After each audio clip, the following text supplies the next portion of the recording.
programang ito ay rated SPG. Striktong patnubay at gabay ng magulang ang kailangan. Maaaring may masiselang tema, lengguwahe, karahasan, sexual, horror o droga na hindi angkop sa mga bata. Matapos ang matinding pagtutok sa korte at ang mga shocking revelations na inilabas mismo ni Trixie, ang sitwasyon sa pagitan ng pamilya Matias at Patricia ay patuloy na umuusad. Si Patricia, na akala niya'y nakatakas na mula sa mga kasalanan niya, ay natutuklasan na may piraso pa ng ebidensya na magdadala sa kanya sa matinding pagkatalo. Ang mga kasinungalingan na ipinanganak niya mula sa kanyang mga pakana ay ngayon na ang panahon upang magbunga ng kanilang kabiguan. Ngunit bago pa man makuha ang mga ebidensya, si Trixie ay magtutuloy-tuloy sa kanyang plano ng pagbabalik loob sa pamilya at paghihiganti sa mga kasalanan na ginawa sa kanya.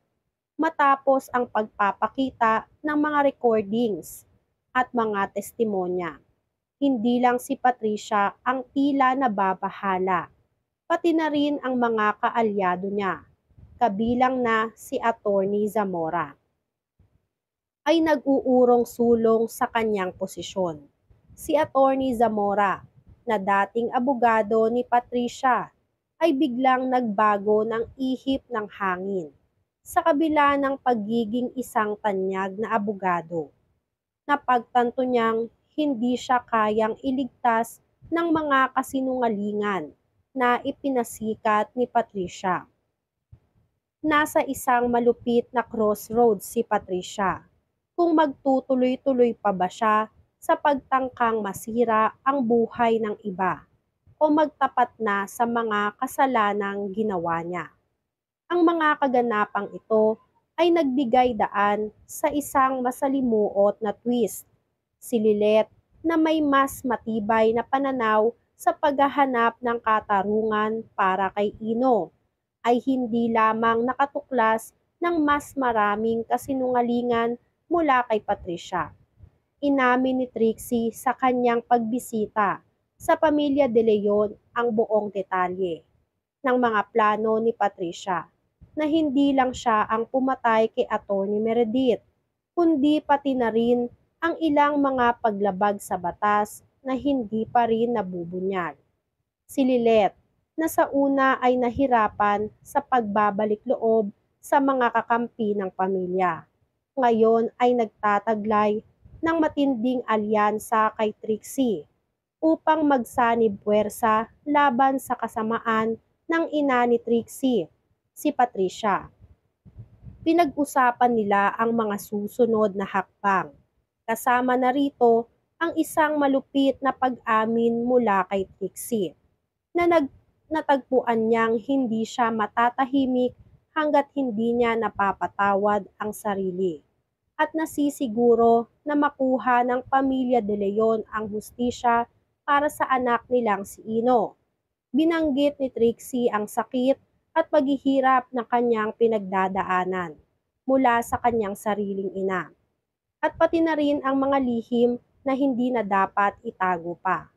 Habang si Lilet ay naglalayon na ipaglaban ang hustisya para sa pamilya De Leon, lalong-lalo na sa kanyang ina na si Attorney Meredith, natutunan nilang lahat ng hindi laging makakamtan ang katarungan sa madaling paraan. Habang ang mga kaganapan sa korte ay patuloy na magpapaalala kay Patricia ng kanyang nakaraan, ang mga desisyon ni Trixie ay patuloy na nagpapakita ng tapang na hindi inaasahan ng marami. Sa isang punto, si Trixie, na naglalaman ng emosyonal na sakit at galit, ay magbibigay ng isang huling testamento sa korte na siyang magpapabagsak kay Patricia. Nang magsimula na ang paglilitis, muling na-play ang recording ng conversation nila ng kanyang ina. Maraming mga mata ang nagmasid habang si Patricia ay natutuklasan ang tunay na halaga ng kanyang mga kasalanan. nagpatuloy ang paglilitis nang may matinding tensyon sa courtroom. Habang si Patricia ay patuloy na nagsasalita ng kasinungalingan, si Trixie ay walang takot na ipakita ang mga dokumento at recordings.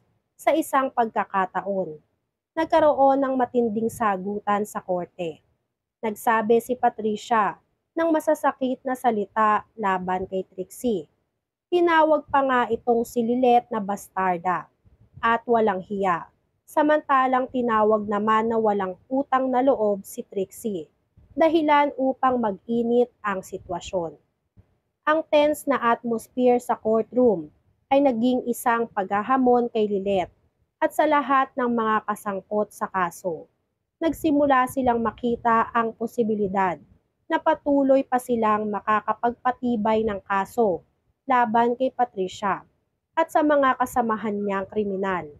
Habang si Patricia ay nagpapanggap na inosente, si Trixie naman ay nakapagtago ng mga panghuling ebidensya na magpapabagsak sa kanyang ina. Pinilit ng pamilya De Leon at ni Lilet na pigilan si Patricia sa huling pagtatangkang makaalis. Ngunit parang may naiwan pang katanungan sa kanilang mga isipan. Magkakaroon pa ba sila ng pagkakataon na patunayan ang lahat ng kasinungalingan ni Patricia? Ngunit sa likod ng mga nangyari sa korte, hindi pa rin natatapos ang laban. Si Patricia ay nahulog sa mga kamay ng mga taong nakakaalam ng kanyang mga sikreto. Hindi lang ito laban sa katarungan, ito ay laban din sa sarili. Habang ang mga bagong alitan at desisyon ay patuloy na nagaganap, ang tunay na pondo ng kasaysayan ay nagsimula ng mabuo. Ang katotohanan na magsisilbing pabuya sa lahat ng mga biktima na naghahanap ng katarungan. Sa huling bahagi ng kwento, habang si Patricia ay nagtatangkang magtago at magplano ng pagtakas, ang mga katanungan ng bayan ay patuloy na sumisiklab. Makakaligtas pa ba siya sa huling laban ng katarungan? O ang kasaysayan ng kanyang mga kasalanan ay tuluyang magtulak sa kanya sa kamatayan ng kanyang karera at kalayaan. Ang susunod na kabanata ay magdadala ng hindi inaasahang mga pag-ikot at mga pagsubok na maghahatid kay Lilet at sa buong pamilya Matias sa mas mataas na antas ng paglilitis at paghahanap ng katarungan.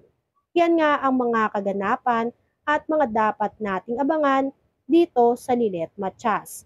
Kung gusto nyo pa ng mga gantong klaseng video, ay mag-subscribe at i-like itong video na to. Maraming salamat po.